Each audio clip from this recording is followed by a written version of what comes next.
बात उस खबर की जिसके लिए इंसाफ की मांग पूरे देश में उठी। जी हां, हम बात कर रहे हैं कोलकाता के आरजी मेडिकल कॉलेज अस्पताल में 8-9 अगस्त की रात ट्रेनी डॉक्टर से रेप और मर्डर के दोषी संजय रॉय को उम्र कैद यानी कि मरते दम तक जेल की सजा सुना दी गई है। तो वहीं दूसरी ओर केरल का चर्चित शेरोन हत्याकांड में कोर्ट ने 24 साल की ग्रीष्मा को फांसी की सजा दी है। ग्रीष्मा ने बॉयफ्रेंड को जहर देकर मारा था। सबसे पहले आप ये रिपोर्ट देखिए, फिर खबर तो समझिए।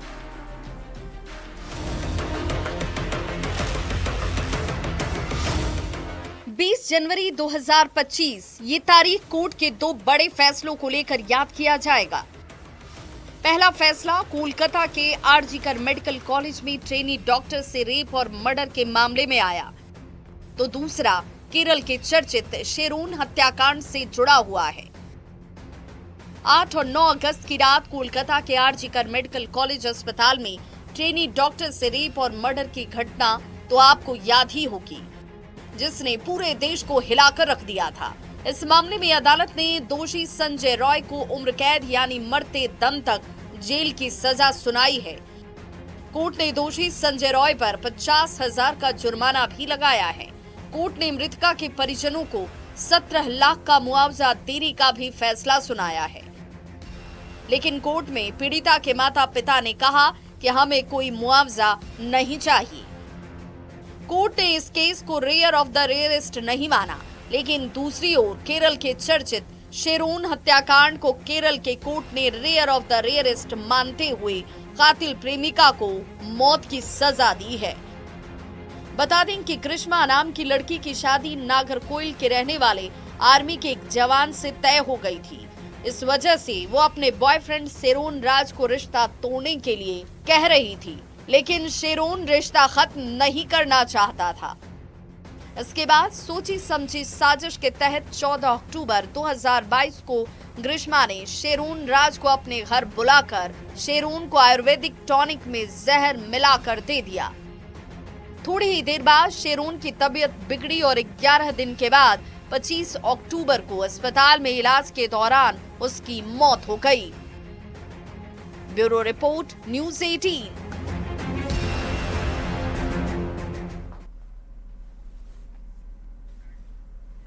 और देखिए, सोमवार को पूरे देश में कोर्ट के दो फैसलों की चर्चा काफी ज्यादा हुई। पहला फैसला है कोलकाता के आरजी अस्पताल में ट्रेनी डॉक्टर के रेप मर्डर का, जबकि दूसरा फैसला केरल के चर्चित शेरोन हत्याकांड पर फैसले का है।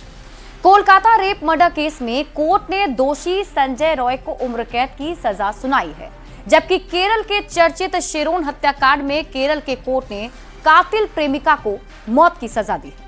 अब आपके दिमाग में ये सवाल उठ रहा होगा कि एक हत्याकांड में उम्र कैद और दूसरे में मौत की सजा क्यों? तो आइए इसे समझते हैं। दरअसल मौत की सजा तब दी जाती है जब कोई भी अपराध रेयर ऑफ द रेयरेस्ट होता है। समझिए, एक हत्याकांड में उम्र कैद और दूसरे में मौत की सजा का मतलब क्या है? तो मौत की सजा कब मिलती है? जब rare of the rarest case court समझता है। और इसके साथ ही आपको बता दें, कोर्ट ने कोलकाता के रेप मर्डर को रेयर ऑफ द रेयरेस्ट नहीं माना। यही वजह है कि संजय रॉय है दोषी, उसे उम्र कैद की सजा दी गई और कोर्ट ने केरल के चर्चित शेरोन हत्याकांड को रेयर ऑफ द रेयरेस्ट माना है। कातिल प्रेमिका को मौत की सजा दी गई है। अब आप ये समझिए कि कानून की नजर में रेयर ऑफ द रेयरेस्ट आखिर क्या होता है। देखिए, 1980 में सुप्रीम कोर्ट ने फांसी को रेयर ऑफ रेयरेस्ट में डाला था। मतलब ये कि अगर मौत की कोई ऐसी खबर आती है तो उस पर ऐसा फैसला लिया जा सकता है। अब आप ये समझिए कि कानून की नजर में रेयर ऑफ द रेयरेस्ट क्या है। तो हत्या या अपराध करने का तरीका बहुत ही बर्बर है, या किसी को जिंदा जला दिया जाए, यातनाएं देकर मारा जाए, या उसके टुकड़े टुकड़े करके उसे मारा जाए। इसे रेयर ऑफ द रेयरेस्ट कानून की नजर में कहा जाता है। बेहद क्रूरता से अगर किसी की हत्या की जाती है, सिर्फ पैसों के लिए अगर हत्या की जाती है, संपत्ति हथियाने के लिए अगर किसी की हत्या की जाती है, या फिर फायदे के लिए किसी को मारा जाता है, तो ये रेयर ऑफ द रेयरेस्ट में आता है। अब बात करते हैं, अगर बेसहारा महिला की हत्या कर दी जाती है, या किसी मासूम बच्चे की हत्या कर दी जाती है, या फिर किसी पब्लिक फिगर की हत्या होती है और आरक्षित जाति के शख्स की अगर हत्या की जाती है तो इन मामलों को कानून की नजर में रेयर ऑफ द रेयरेस्ट कहा जाता है। इसके साथ ही अपराध का समाज पर कितना असर पड़ता है, मतलब ये कि अगर कोई अपराध किया गया है उसका समाज पर अगर बहुत बुरा असर है तो उसे भी रेयर ऑफ द रेयरेस्ट में माना जाता है। दहेज के लिए अगर किसी की हत्या की जाती है तो उसे भी रेयर ऑफ द रेयरेस्ट कहा जाता है। एक से ज्यादा लोगों की अगर हत्या कर दी जाती है तो उसे भी कानून की नजर में रेयर ऑफ द रेयरेस्ट कहा जाता है और उस मामले में मौत की सजा मिलती है।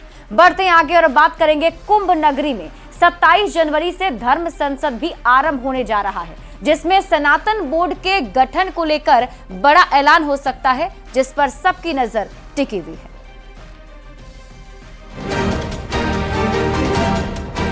आज से ठीक 7 दिन बाद यानी 27 जनवरी को संगम नगरी प्रयागराज की धरती पर धर्म संसद का आयोजन होगा। महाकुंभ मेले में मथुरा के मशहूर कथावाचक देवकी नंदन ठाकुर के शिविर में धर्म संसद की तैयारियां तेज हो गई हैं। पिछले साल 16 नवंबर को दिल्ली में धर्म संसद का आयोजन किया गया था।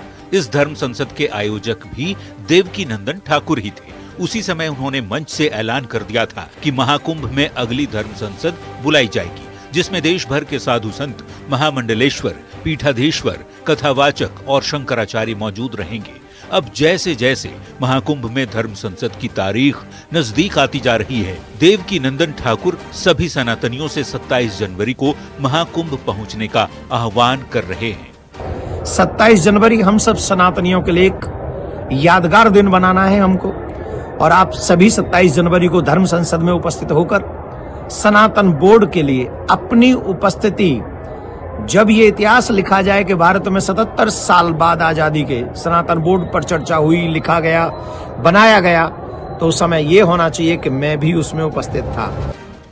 इस बीच बागेश्वर धाम के पीठाधीश्वर धीरेन्द्र शास्त्री ने भी महाकुंभ मेले में जाने से पहले बड़ा ऐलान कर दिया है। उन्होंने कहा कि वो महाकुंभ मेले में पहुंचकर वहां आने वाले श्रद्धालुओं को हिंदू एकता के प्रति जागरूक करेंगे और हिंदू जगाओ हिंदू बचाओ अभियान भी चलाएंगे।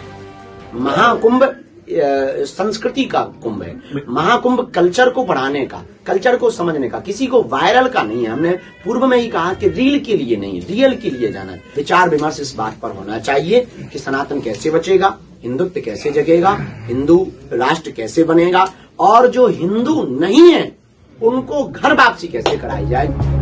अखाड़ा परिषद और देवकी नंदन ठाकुर के सनातन न्यास फाउंडेशन की ओर से 27 जनवरी को होने वाली धर्म संसद में मुख्य मुद्दा सनातन बोर्ड का गठन है।